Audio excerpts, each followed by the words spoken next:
Cancer du sein, plus de 5 millions de femmes dépistées en 2015-2016. Le cancer du sein est le cancer le plus fréquent chez la femme en France, qui bénéficie d'un programme de dépistage organisé depuis 2004. Mais le taux de participation est en baisse ces 2 dernières années, comme le montrent les données de Santé publique France.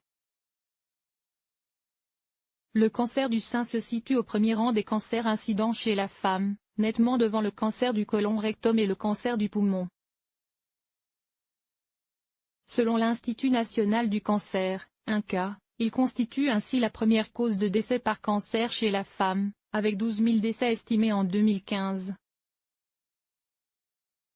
Ce cancer bénéficie, avec le cancer colorectal, du dépistage organisé.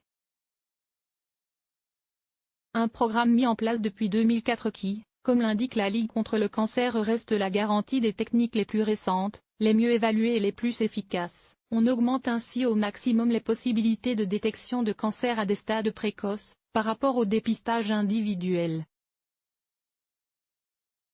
Tous les 2 ans, les femmes entre 50 et 74 ans qui ne présentent ni symptômes, ni facteurs de risque autres que l'âge sont ainsi invitées à se rendre chez un radiologue pour une mammographie et un examen clinique des seins.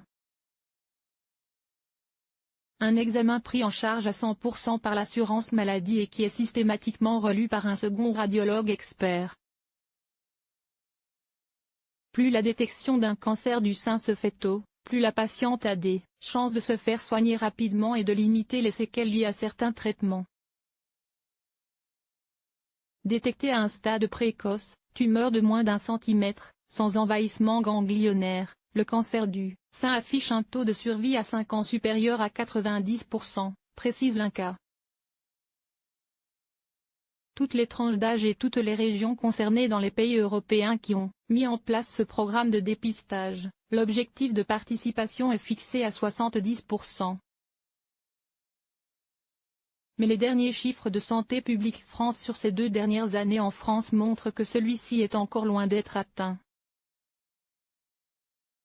Pour la période 2015-2016, qui correspond à une campagne de dépistage puisque les femmes sont invitées à y participer tous les 2 ans, ce sont plus de 5 millions de femmes qui ont été dépistées, soit un taux de 51,1%.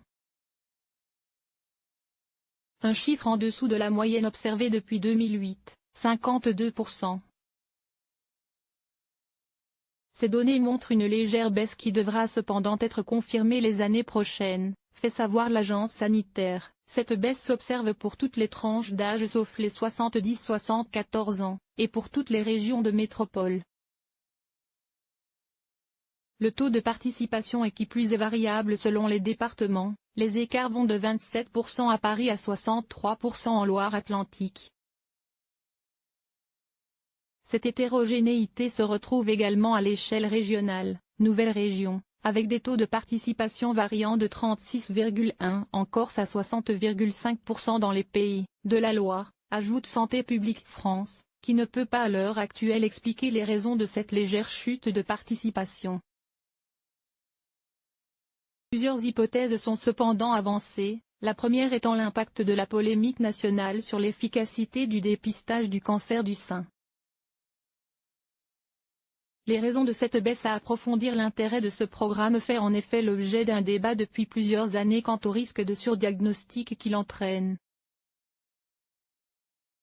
Ce dernier correspond à la détection par le programme de lésions cancéreuses mais qui n'aurait pas évolué vers un cancer infiltrant du vivant de la personne. Le surdiagnostic pourrait être de l'ordre de 1 à 10%, voire 20%, souligne l'INCa. Vient ensuite le risque de développer un cancer suite à une exposition à la mammographie, qui serait de l'ordre de 1 à 20 cas pour 100 000 femmes participant régulièrement au programme. Enfin, l'intérêt de ce dépistage est depuis l'origine discuté pour les femmes de moins de 50 ans et de plus de 74 ans. Outre cette raison, Santé publique France évoque la possibilité d'une éventuelle baisse de l'offre médicale en sénologie et une possible augmentation des démarches de dépistage individuel. Mais il n'est pas possible de calculer l'ampleur de cette démarche individuelle ni son évolution au cours du temps, affirme l'Agence nationale. Dans ses conclusions, celle-ci indique qu'il est donc nécessaire de continuer à sensibiliser les femmes, en particulier celles qui ne font jamais de mammographie, pour améliorer la participation au dépistage organisé. C'est l'une des mesures établies dans le cadre du plan cancer 2014-2019, dont l'une des priorités est de réduire les inégalités face à cette maladie. Spécialité médicale qui étudie les affections du sein.